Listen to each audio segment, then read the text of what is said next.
we get into some other stuff, is NBA basketball. So the Almighty Steve Kerr has recently signed a 2-year, $35 million deal with the Golden State Warriors. Um, this makes him, I guess, now the highest paid coach in NBA history.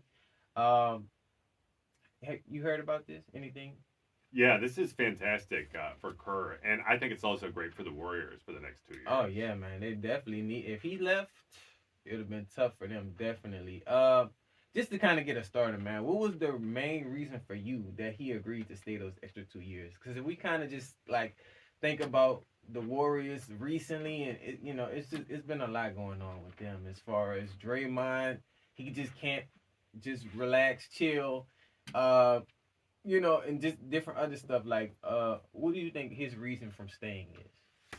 I think he's happy there. He loves San Francisco, that whole Bay Area. Yeah. I know, the culture, the people. It's definitely a really interesting region to live in here in the U.S. Yeah. And the fact that he enjoys the team, that he's had success with the team for the past 10 years, Yeah. that definitely says something. It does. It does. Definitely went. I mean, won them 4 rings, but we'll definitely get into his achievements. But just to add on what you're saying, I think it's Steph Curry.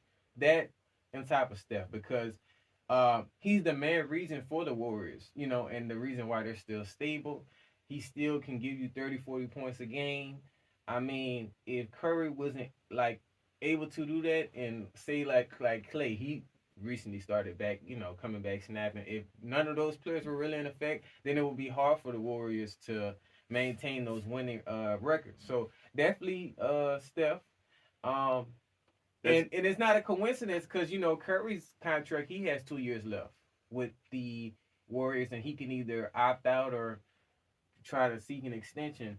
But let's just say this is Curry last two, which I don't think so. But I think that's kind of like, okay, well, my star stand for 2 years. I'm gonna accept this and see if we can get at least another ring out of the two. So It's yeah, definitely that combination of Kerr and Curry. It's almost like a Bill Belichick, Tom Brady yeah, combination type yes, thing. And that almost makes me wonder what kind of success Curry and Kerr would have if they were on different teams. team. Oh yeah, that But would be. I don't know.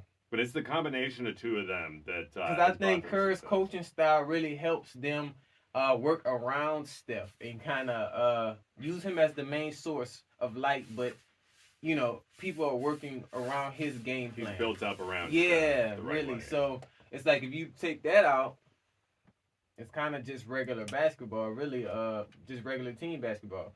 But yeah, y'all let us know how y'all feel about just Steve Kerr. But let's get into some of his achievements, man. He won 4 titles with Golden State, 2 championship rings himself with the Bulls and Spurs. He was a basketball player before coaching, and to me, man, he's just one of the top 10 coaches. I mean, as far as the NBA, the way he plays his style, he knows the game. He's taught, players like Kevin Durant, molded all those type of players to adapt to that team. So any player that goes to the Warriors, he knows how to adapt them and make them, okay, this is how you can work, this is how you can shine. So, yeah, Yeah, and the fact that as a player he had success with two different teams, that's pretty big too, yeah, because that definitely has helped him in his coaching here yes, down he the know line. exactly.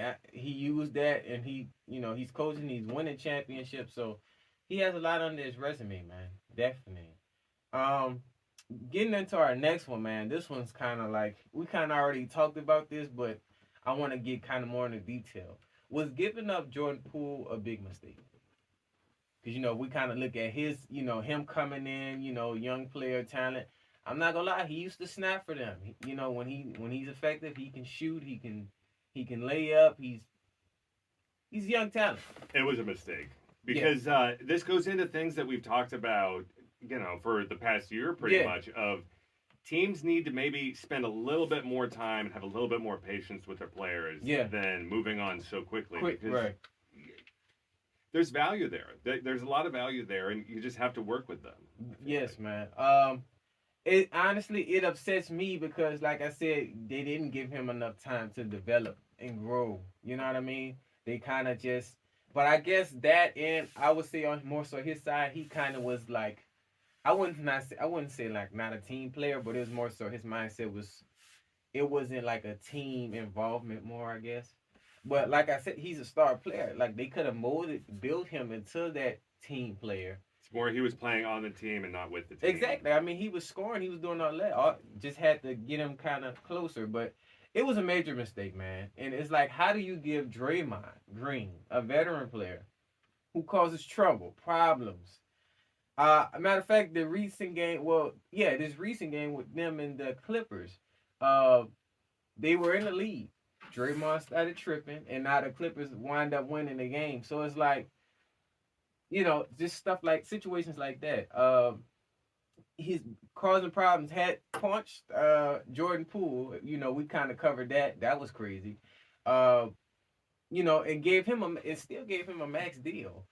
But get rid of a young talent who they could have molded and had at least for 5 more years. You know what I'm saying, James? So it's like, I don't get it. I definitely don't get it. Y'all let us know how y'all feel about that, man. As far as Jordan, I hope I know he's on the Wizards right now. I hope they can, he can get something going with them, but we'll see. You think if they offered him to come back, would he come back?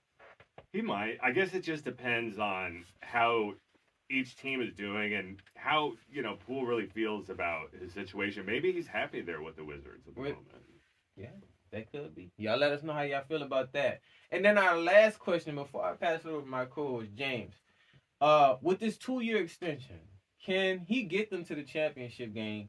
And if he doesn't do it this season, like this season that we're currently playing, out of those 2 extra years, could he get them to the championship? Of course. Yeah, this is a playoff team, possibly a finals caliber team this year. Yeah.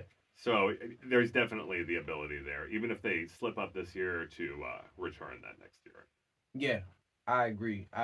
Honestly, he can get them there, but it's some things that need to be fixed as far as players. Like I said, Draymond, he needs to get a hold of him, because he's showing out, and it causes a lot of trouble in the game. And just keep building that good roster. Maybe getting some. You don't even need veteran, just some young talents. Something like a Jordan Poole. Building that up just in case. Let's say Steph after the 2 years decides, hey, I'm gonna leave. Clay decides, well, Steph's leaving, I'm leaving, and it's like, okay, you got your 2-star players going. You need 2 young talents to fill those gaps.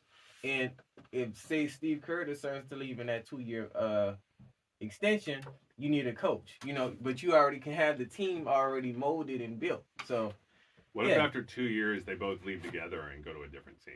That'll be sick. That'll definitely be sick. That I can see that happening, but like I said, he can definitely kind of mold that team before he leaves, so that way, okay, they good. They just need a good leader, and they're good.